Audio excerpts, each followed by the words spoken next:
Jeddah এবং মক্কাতে যারা বর্তমানে বসবাসরত আছেন বাংলাদেশি কাজ করেন, বাইরে অনেকেই ফিরে ভেসে এসেছেন। দেখা গেছে আপনার পকেটে তো কাজ নেই, অন্য কোথাও কাজ করতেছেন।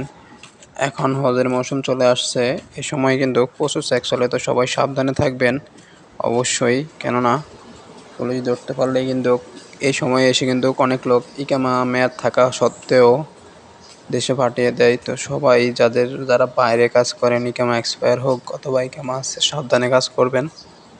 পুলিশের সামনাসামনি হওয়ার চেষ্টা করবেন না, কারণ সবাই এখানে 2 টাকা ইনকাম করার জন্য আসছেন। সবাই একটু সাবধানে চলাফেরা করবেন হজের মৌসুমটাতে, কারণ পুলিশ এখন ধরতে পারলেই কিন্তু আপনাকে দেশে পাঠিয়ে দিবে।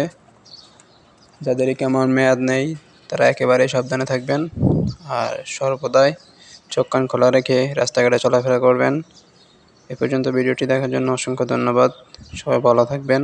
আসসালামু আলাইকুম। একটু শেয়ার করে দিবেন সবাই অন্যকে জানিয়ে দেওয়ার জন্য।